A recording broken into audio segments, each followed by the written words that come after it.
Voilà, gloire à Dieu. Je vous dis bonsoir mes frères à tous. Je vous salue de tout mon cœur. C'est une joie de nous retrouver, de partager la parole de Dieu. C'est la parole de Dieu qui nous unit. C'est ce livre-là. Ce livre est un trésor, est un mystère. C'est le cœur de Dieu. Voilà, Dieu nous a donné la Bible. Quelle merveille la Bible. C'est formidable. Quel livre merveilleux. Je comprends ce texte qui dit « Heureux celui qui lit ». On est heureux quand on est au contact de ce livre, parce que ce livre nous révèle le cœur de notre Père, le cœur de celui qui nous a sauvés. Ce livre, disait un jour un homme de Dieu, est la carte routière pour aller au ciel. C'est la boussole du marin, disait un jour un des enseignants d'école biblique. Donc la parole de Dieu, elle nous garde, mes frères. Et je bénis Dieu de pouvoir ce soir être autour de ce livre, être avec vous, avec mes frères et sœurs. Vous savez, ce qui va nous garder, vous le savez, je ne prêche pas quelque chose que vous ne savez pas, c'est juste un rappel. Ce rappel des vérités des Écritures. Ce livre peut nous garder. Ce n'est même pas nous qui pouvons nous garder, c'est ce livre qui nous garde. Ce livre a le pouvoir de nous avertir, de nous éclairer, de nous montrer notre cœur. Vous savez, la Bible, elle a un pouvoir formidable, c'est qu'elle nous montre notre cœur. Elle ne le fait pas pour nous faire du mal, mais la Bible est symbolisée par un miroir, dira, je crois, le livre de Jacques. Un miroir. C'est un miroir où on peut se voir. Et j'aimais ce que disait un jour un ancien, la Bible n'est pas un rétroviseur pour regarder les autres qui sont derrière nous, mais la Bible est un miroir. Et ce miroir a la puissance de nous montrer les choses. Voilà. Et il faut être honnête avec nous, honnête de pouvoir se voir. Vous savez, se voir, c'est merveilleux parce que c'est pas tout le monde qui veut se voir.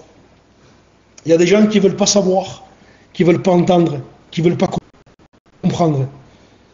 Et la Bible dit, quand il parle le Seigneur parlera et il dira, pourquoi tu regardes la poutre qui est dans l'œil de ton frère et n'aperçois-tu pas la poutre qui est dans ton œil? Il dit, tu regardes la paille qui est dans l'œil de ton frère, mais toi tu n'aperçois pas la poutre qui est dans ton œil. Donc nous voulons nous voir, c'est important. C'est important d'avoir un regard lucide sur nous-mêmes. Vous savez, de faire un examen de conscience, si vous voulez mieux, d'être lucide avec soi-même, de pouvoir se voir, ne pas vouloir... vous savez, moi j'ai peur d'un évangile, peut-être je vais employer un mot qui va peut-être vous faire rire, mais je ne crois pas à l'évangile bisounours. Moi je sais que l'évangile, la parole de Dieu est une lumière, la parole de Dieu est la vérité, et elle vient pour m'éclairer, pour me bénir, elle vient pour me montrer mon cœur, pour que je puisse faire pour que je puisse faire une évaluation un peu, si vous voulez, de mon propre cœur, pour que je puisse me voir, afin que je puisse changer, progresser, grandir.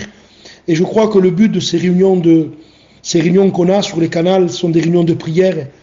Et je crois que le but de la prière avec la parole, c'est de devenir meilleur qu'hier. Alors, j'étais en train de réfléchir, qu'est-ce que je pouvais vous apporter? Alors, j'ai pensé à un mot qui m'est venu tout à l'heure, et je voudrais vous en parler ce soir. Je voudrais vous lire dans la première épître aux Thessaloniciens, au chapitre 5 et verset 15. Prenez garde que personne ne rende à autrui le mal pour le mal, mais recherchez toujours le bien, soit entre vous, soit envers tous. Je le relis parce que c'est trop beau.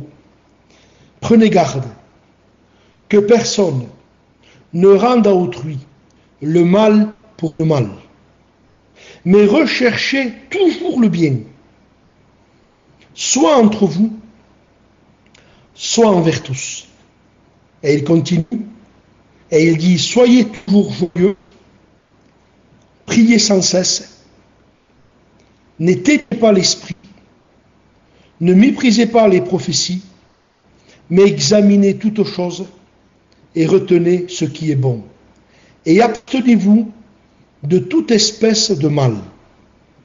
Que le Dieu de paix vous sanctifie lui-même, tout entier, que tout votre être, l'esprit, l'âme et le corps soient conservés irréprochables lors de l'avènement de notre Seigneur Jésus-Christ. Celui qui vous a appelé est fidèle, et c'est lui qui le fera. Amen.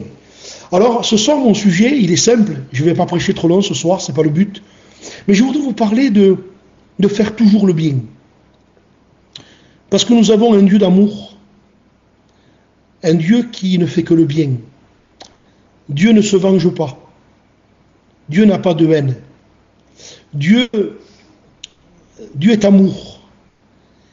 Et nous nous sommes convertis, nous avons reçu un cœur nouveau, et nous avons reçu ce cœur pour aimer notre prochain, pour aimer nos frères.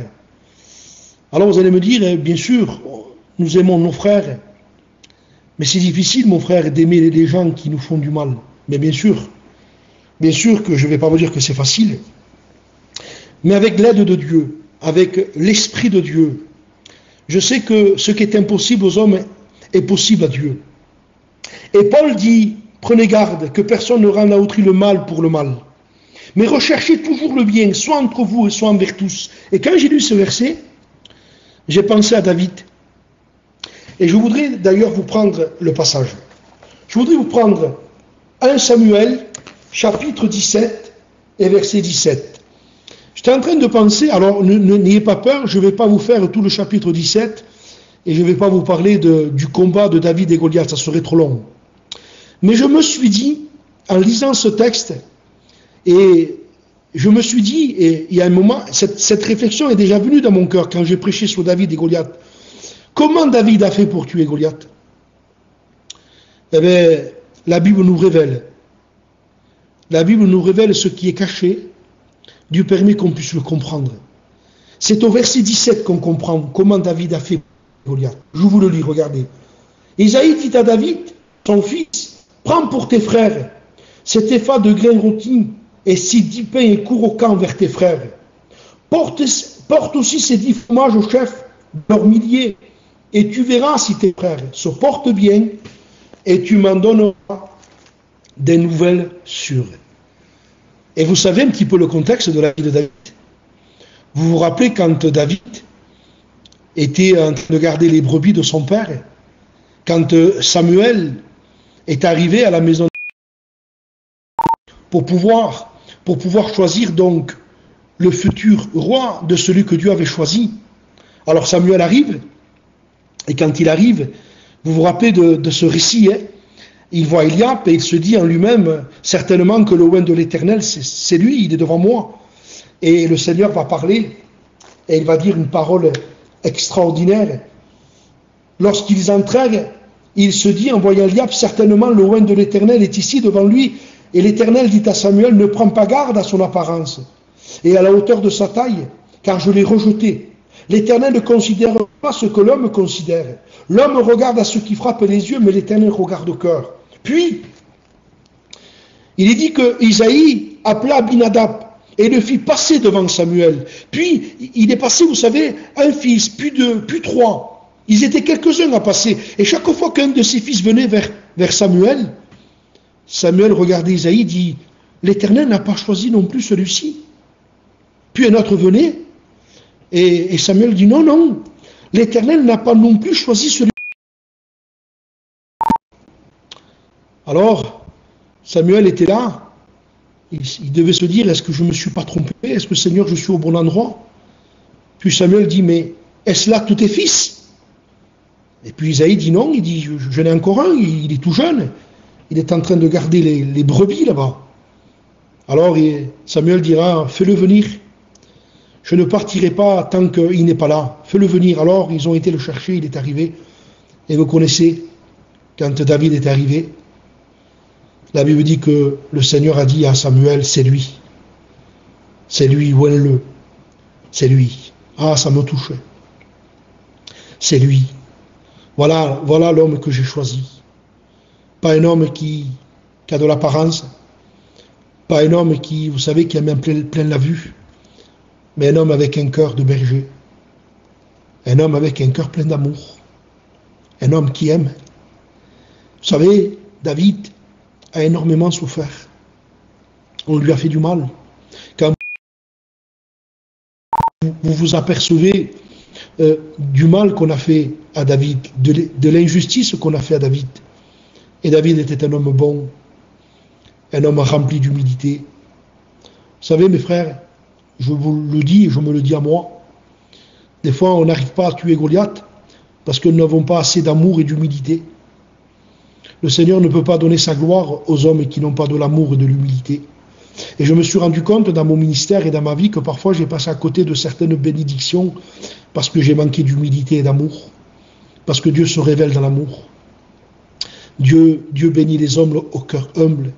Tout à l'heure, vous savez, j'ai été marcher, je suis quelqu'un qui aime marcher, j'habite un petit peu en campagne, et quand je marchais, je priais le Seigneur. Et l'Esprit me rappelait ce verset dans mon cœur. Je suis avec l'homme contrit et humilié. Amen. Je suis avec l'homme contrit et humilié. Dieu aime quand nous recherchons l'humilité, quand nous avons un cœur tendu vers lui, un cœur qui aime. Et ce David est un homme au cœur extraordinaire. Et avec toutes les injustices qu'il a vécues, il savait que ses frères ne l'aimaient pas trop. Il savait qu'Éliab était dur avec lui.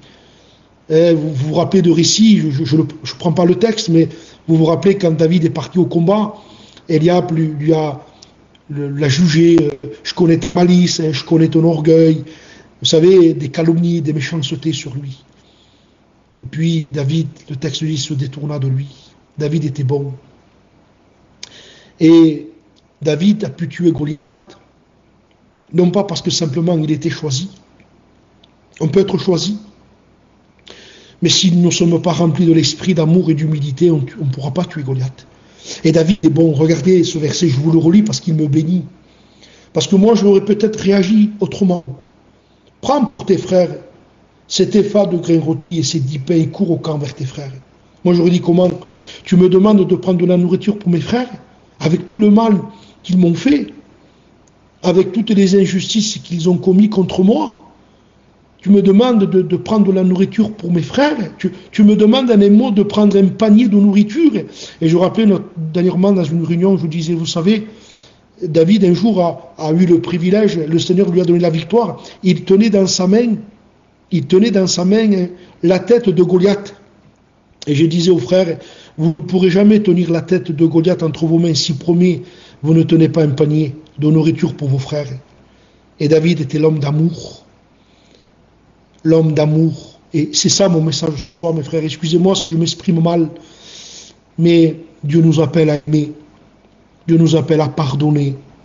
Dieu nous appelle que quand les gens nous font des injustices, nous devons les aimer, nous devons prier pour eux. Nous n'avons aucun ennemi. Un chrétien n'a pas d'ennemi. Non, non. Priez. La Bible dit, regardez, j'ai pris ce verset pour vous, dans l'évangile de Matthieu, je vais bientôt finir. Vous avez appris qu'il a été dit, tu aimeras ton prochain et tu haïras ton ennemi. Mais moi, je vous dis, aimez vos ennemis. Bénissez ceux qui vous maudissent. Faites du bien à ceux qui vous haïssent. Priez pour tous ceux qui vous maltraitent et qui vous persécutent. Moi, je vois David là. C'est pour ça qu'il a tué Goliath. Parce que Dieu donne sa victoire aux hommes qui sont pleins d'amour et d'humilité. Afin que vous soyez fils de votre Père qui est dans les cieux. Car il fait lever son soleil sur les méchants et sur les bons. Il fait pleuvoir sur les justes et sur les injustes. Si vous aimez ceux qui vous aiment, quelle récompense méritez-vous? Les publicains aussi agissent pareil. Si vous saluez seulement vos frères, que faites-vous d'extraordinaire? Les païens aussi agissent ainsi. Soyez donc parfaits comme votre Père Céleste est parfait. Regardez le chapitre 5.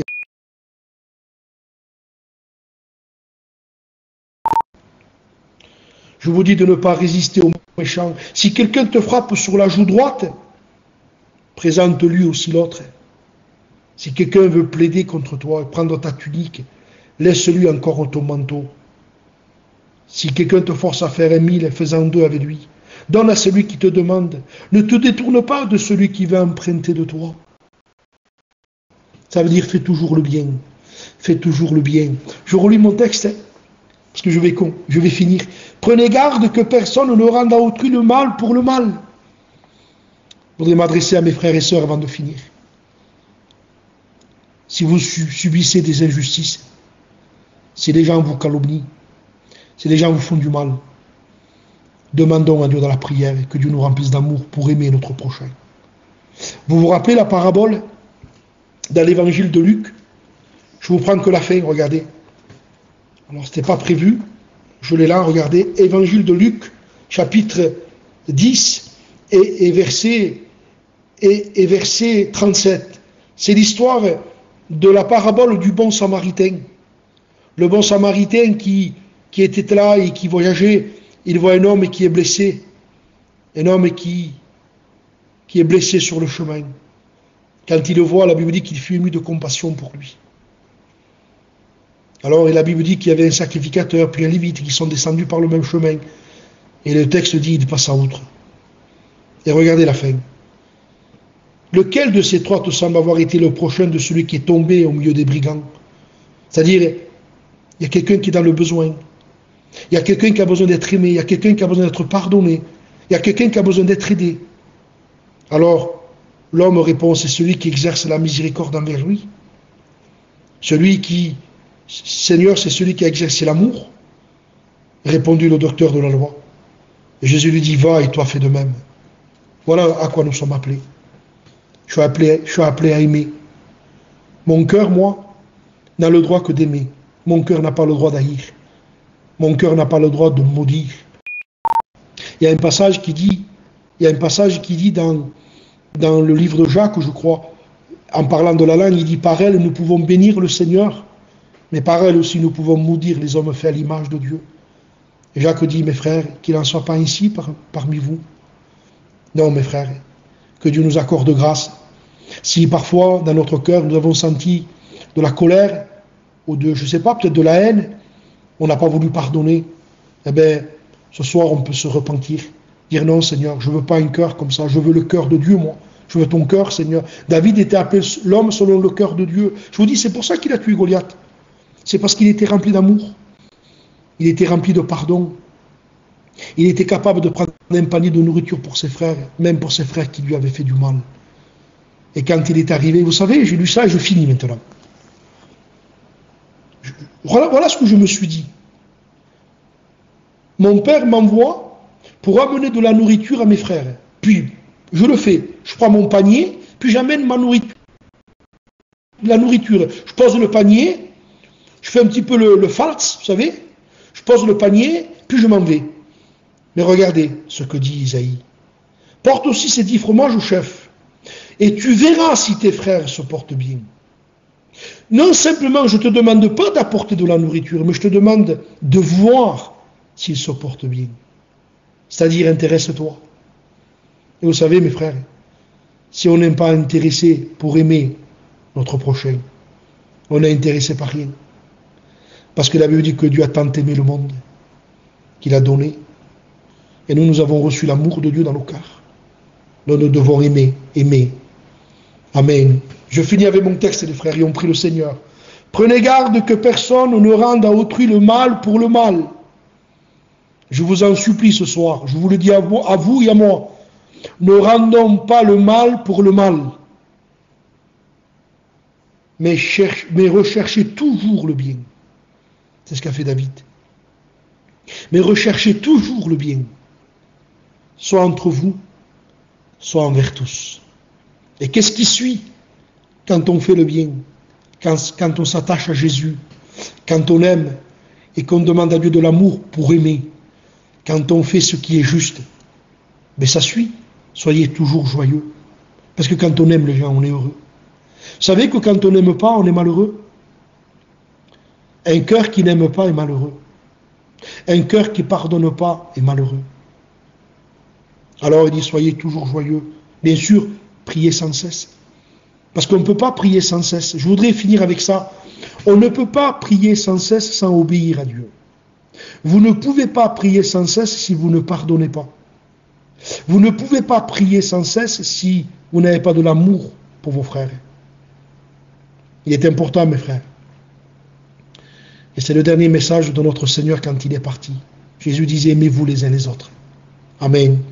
Que Dieu vous bénisse. J'ai essayé de vous apporter quelques paroles parce que nous voulons vivre dans les sentiments de l'Esprit de Dieu et dans ce que le Seigneur veut pour nous. Nous voulons aimer. Pour tuer Goliath, il faut aimer. Que Dieu vous bénisse.